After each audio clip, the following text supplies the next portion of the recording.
Hey everybody, welcome back to Javo's Garage. So today we're going to be taking on the transmission pan gasket in this 2006 Chrysler Town and Country LX.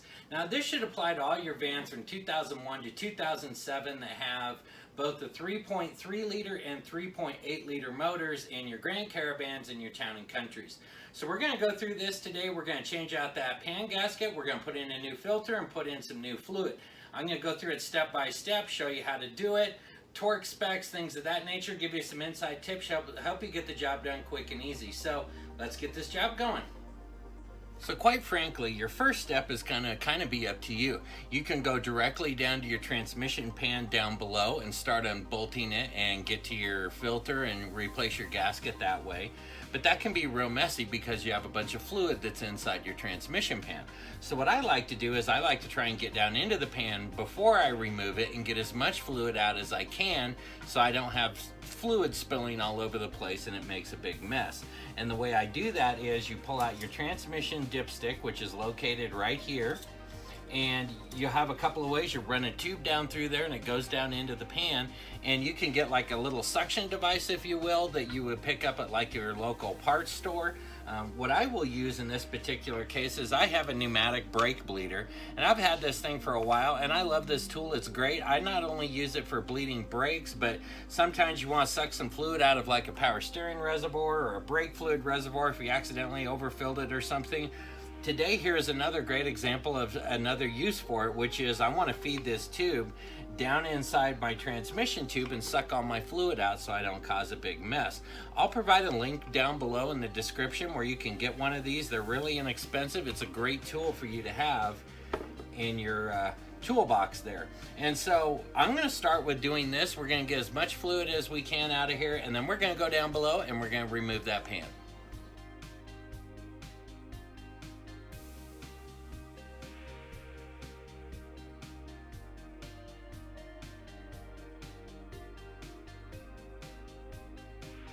So that time lapse you saw there was about, I would say about 1.5 minutes, maybe 2 minutes at most. And we're filled up to right here. So we sucked already about a quart of fluid out of here. So I'm gonna pause this for a second and I'm gonna take this lid off of here and go dump this in a container to take back to the parts store, and we'll continue sucking our fluid out.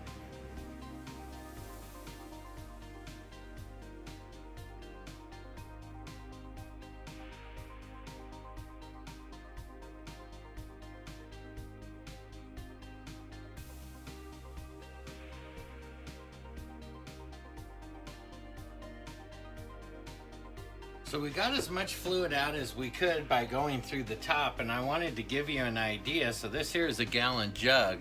I was actually able to fill that 3/4 the way full with fluid that I was able to suck out through the top. So I would guess that's probably around 3 quarts of fluid. So that's a lot of fluid that I was able to take out through the top that now I don't have to worry about spilling when I go down below and take off the pan. There's still going to be some fluid in there, but as you can tell, there's going to be a lot less in there to try and keep it steady so that you don't spill it all over the place. So now that we're done up here, let's go down below and let's pull our pan off. Now we're ready to start removing our bolts from our transmission pan so we can get to our filter. There are 14 bolts located around the pan. These are a 10mm bolt. Now when I'm doing something like this, generally what I'll do is start at the back and then start loosening my way up to the front where it's kind of at an angle, because then that way as I loosen these up a bit, I can kind of just let this come down just a small amount and let it drain out down into my catch pan that I have down below to try and reduce the amount of mess that I have. But let's go ahead and let's start taking these out.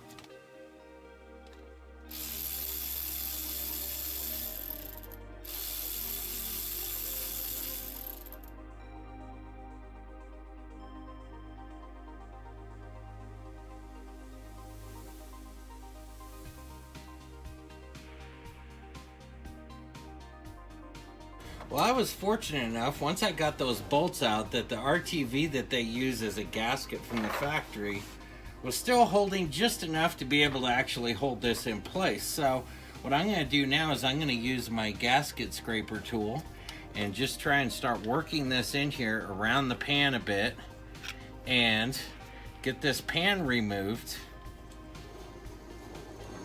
And we have one more bolt right here that I just noticed that I missed. That's a nut.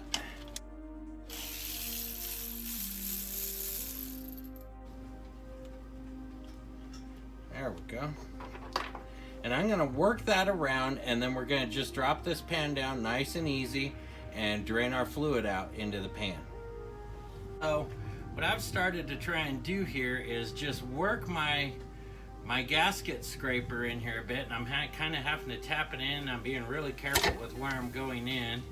I finally got it to work its way in there. So now we have our pan is starting to come loose, and we're just gonna work it down nice and easy. Now in this case, since we're going forward, I'm gonna move my pan to the front side so that this there we go. And now there wasn't much fluid in there. I wish I could show you, but maybe a half a quart was left in there. And the good news is there are no shavings inside of our pan. That's what we want to see. That means our transmission's doing well. So now we have access to our filter. So we're going to go ahead and we're going to clean off our pan, and then we're going to replace our filter.